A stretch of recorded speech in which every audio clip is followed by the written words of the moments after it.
Dolly Parton, the woman who has given over 300 million books to children who cannot afford them, who has built hospitals and theme parks and lifted entire communities out of poverty, was sitting across from Joy Behar, who had decided that this particular Tuesday morning was the perfect time to question whether any of it was real.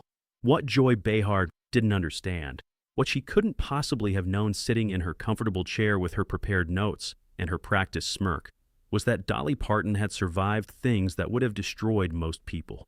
She had survived poverty so deep that her family stuffed newspapers in the walls for insulation. She had survived an industry that told her she was too country, too tacky, too blonde, too everything. She had survived losing the love of her life. And she was about to survive Joy Behar. What happened next would remind the entire world why you never, ever underestimate the woman from Locust Ridge. Subscribe and drop a comment below, because this is the moment Southern grace turned into Southern steel. The View studio felt different that Thursday morning in late March. There was an electricity in the air that the crew couldn't quite explain, a sense that something significant was about to happen. Maybe it was because Dolly Parton rarely did television interviews anymore. At 80 years old, she moved with the same energy that had carried her through thousands of concerts, dozens of movies, and more heartbreak than most people could imagine. The audience rose to their feet before Whoopi could even finish the introduction, giving her a standing ovation that lasted nearly a full minute. "Well, my goodness," Dolly said as she settled into her chair, her Tennessee accent warm as honeysuckle. "Y'all are gonna make me cry, and I just got my makeup done." The audience laughed, already charmed. That was the thing about Dolly Parton. She had a gift for making people feel like they were sitting on her front porch, sharing sweet tea and stories. It was genuine, that warmth. Anyone who had ever met her knew it couldn't be faked. "Dolly, it is such an honor to have you here," Whoopi said, and there was real emotion in her voice. "We know this past year has been incredibly difficult for you." "It has been a journey, I won't lie about that," Dolly replied, her smile softening just slightly. "Losing Carl was the hardest thing I've ever been through. 60 years, we were together. He was my everything. But you know what? He wouldn't want me sitting around feeling sorry for myself. He'd want me out here, doing what I love, making people smile." The audience murmured their approval. Sarah Haynes wiped at her eyes. Even the usually stoic camera operators seemed moved. This was Dolly Parton at her most authentic, her most vulnerable, and it was beautiful to witness.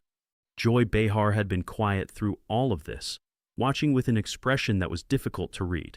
She had her notes in front of her, and anyone who knew Joy knew that silence from her meant she was preparing something, loading her weapon, as the producers sometimes whispered among themselves. "So tell us about your birthday," Sarah jumped in, trying to keep the conversation light. 80 years old. How does that feel?" Dolly laughed, that distinctive laugh that had become as famous as her songs. "Honey, I don't feel 80. I feel like I'm just getting started. The good Lord willing, I've got a lot more years left in me, and I plan to use every single one of them." Tennessee declared it Dolly Parton Day. Sonny Hostin added, "That must have been incredible. It was very sweet, very humbling. But you know what meant more to me than any official declaration? The letters I got from children who had grown up reading books from the Imagination Library. Some of them are in college now, and they wrote to tell me that those books changed their lives. That's the real gift." The mention of the Imagination Library seemed to trigger something in Joy. She leaned forward, her eyes narrowing slightly, and when she spoke, there was an edge to her voice that hadn't been there before. "Speaking of the Imagination Library," Joy began, "that's quite an operation you've built. Over 300 million books, if the numbers are to be believed.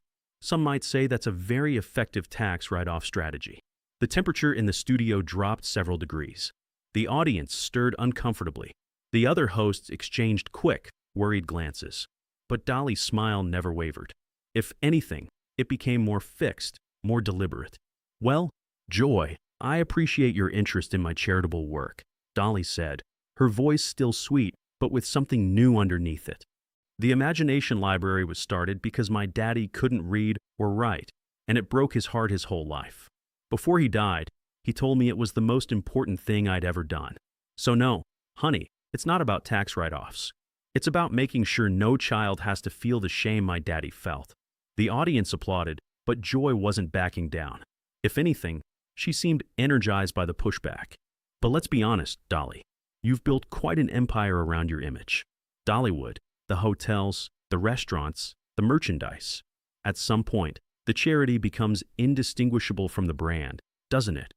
Dolly tilted her head slightly, studying Joy with an expression that was difficult to read. When she spoke again, her voice was quieter but somehow carried more weight. Joy, I grew up in a one-room cabin in the Smoky Mountains with 11 brothers and sisters. We didn't have running water until I was a teenager. Everything I have, everything I've built, I earned through hard work and the grace of God.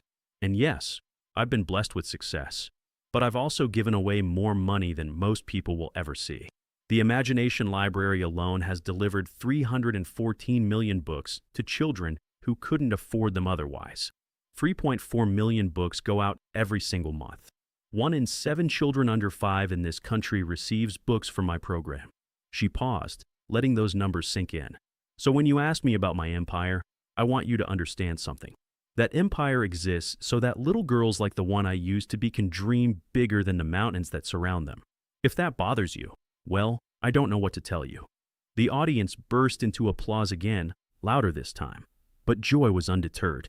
Something had gotten into her today, some need to push harder than usual, and she wasn't about to let Dolly Parton's charm derail her. Let's talk about the Las Vegas residency. Joy continued, pivoting to a new angle of attack. You postponed it, citing health issues. But some people have suggested that the timing was very convenient, coming so soon after your husband's death. Almost like you were looking for sympathy. The gasp from the audience was audible. Whoopi's eyes went wide. Sarah actually covered her mouth with her hand. This wasn't just aggressive questioning. This was something much crueler. But Dolly didn't flinch. She sat perfectly still for a moment, her hands folded in her lap, her expression unchanging. When she spoke, her voice was steady but carried an undercurrent of something that made everyone lean forward. Joy, I'm going to give you the benefit of the doubt and assume you don't fully understand what you just said. I postponed those shows because my doctors told me I needed some procedures done, because I had been grieving so hard for my husband that my body started to break down.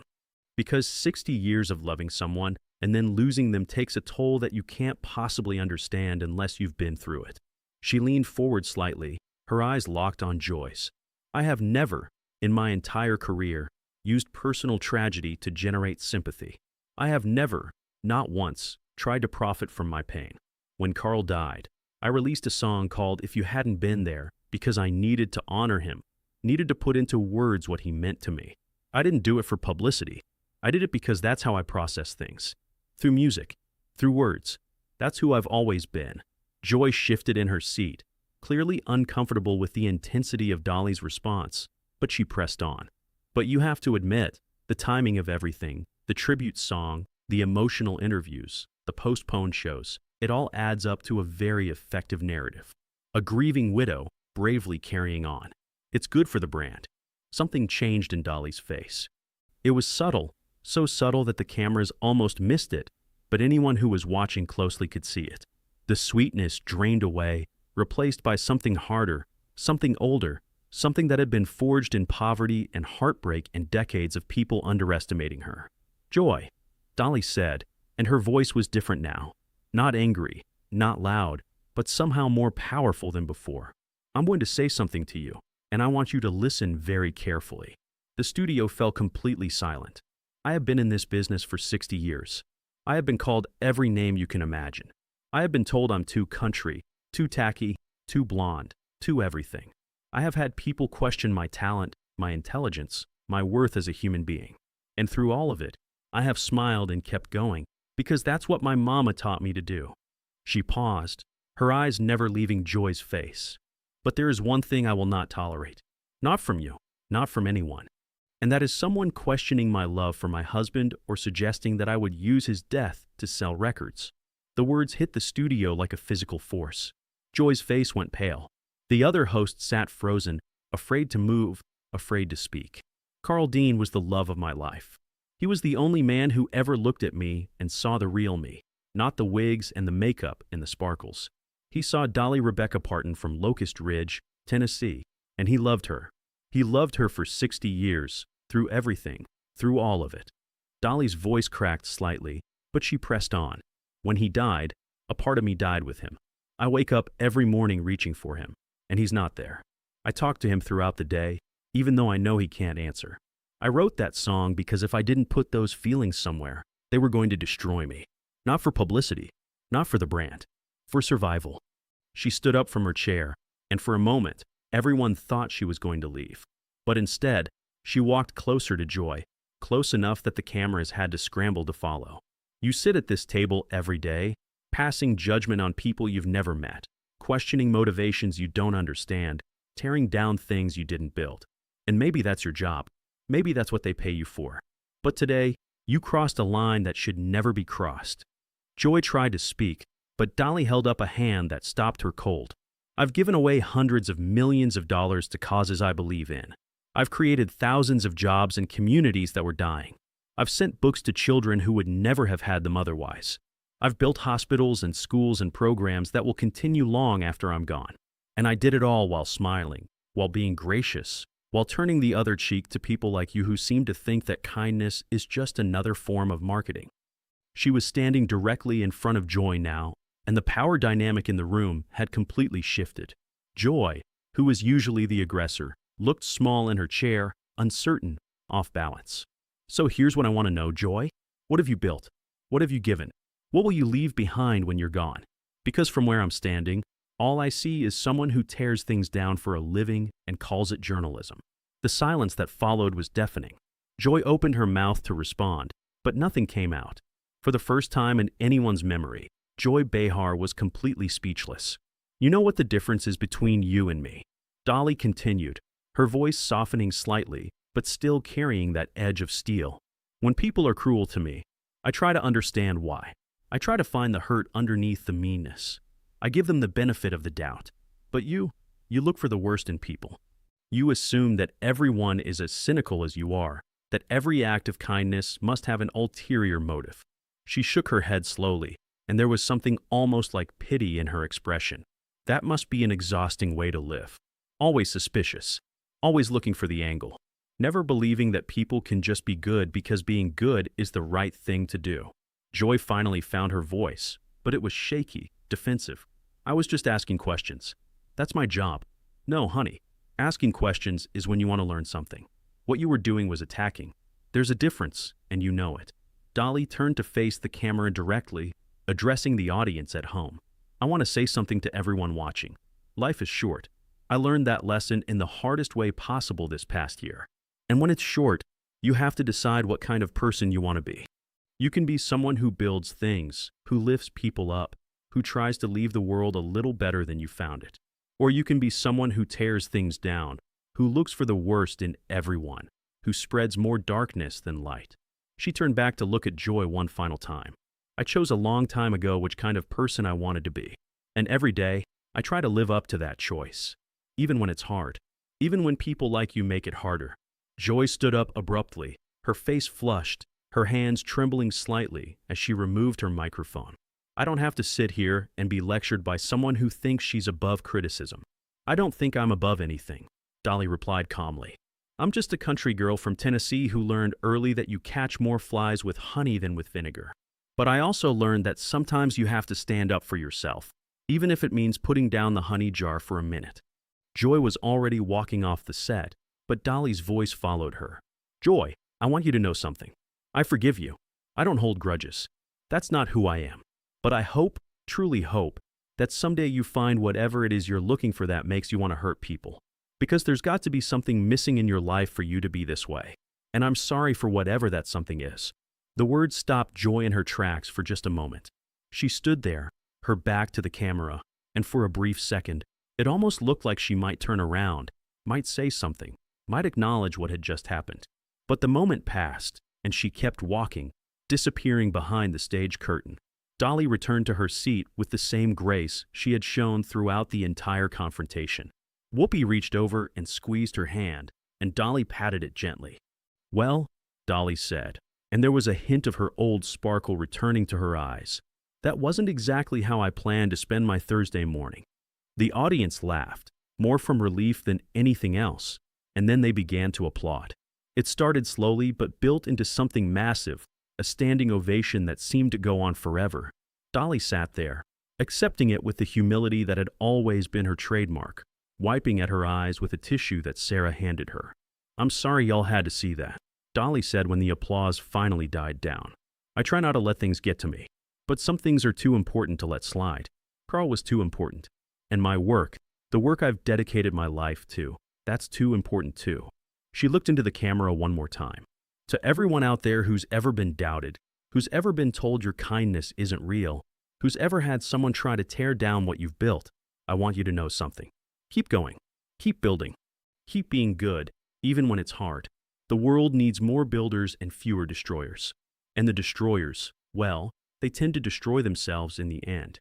In the days that followed, the clip would go viral. Dolly Parton makes Joy Behar flee in shame would trend for a week.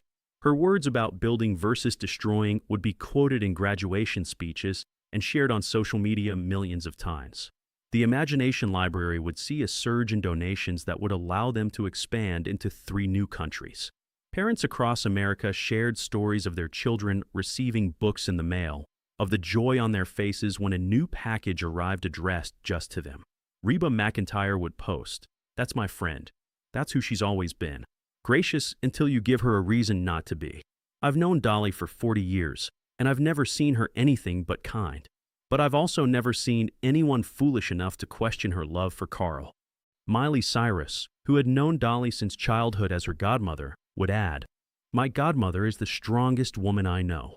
And today the world got to see why. She taught me that you can be soft and strong at the same time. That being kind doesn't mean being weak." Joy found that out the hard way. Lainey Wilson, who had just recorded with Dolly for the Light of a Clear Blue Morning charity single, posted a simple message. "That woman has done more good in 1 year than most people do in a lifetime. And she did it while grieving, while sick, while the whole world watched. That's not a brand. That's a calling." Even some of Joy's longtime defenders would acknowledge that she had gone too far. Questioning someone's grief for their husband of 60 years is beyond the pale, one columnist would write. Dolly Parton didn't just defend herself. She reminded us all what decency looks like in an age where decency seems to be in short supply. The children's hospital that now bore Dolly's name released a statement thanking her for her continued support and noting that inquiries about donations had increased tenfold since the confrontation aired. Doctors and nurses posted videos of young patients singing Dolly's songs, of the healing that happened in rooms filled with her music and her spirit. As for Joy Behar, she would return to The View the following Monday without addressing what had happened. When asked by reporters, she would insist that she was just doing her job. But something had shifted. The audience could feel it. Her co-host could feel it. She had pushed too far, attacked the wrong person, and discovered what happens when Southern grace runs out of patience. Some lessons, it turns out, can only be learned the hard way. And Joy Behar had just received an education from the woman who grew up in a one-room cabin and became a legend, not by tearing others down, but by lifting them up, by building things that would outlast her, by loving so deeply that even death couldn't diminish it. What did you think about this incredible confrontation? Was Dolly right to stand up for herself, or should she have taken the high road? Drop your thoughts in the comments below, and subscribe for more stories that will leave you absolutely speechless.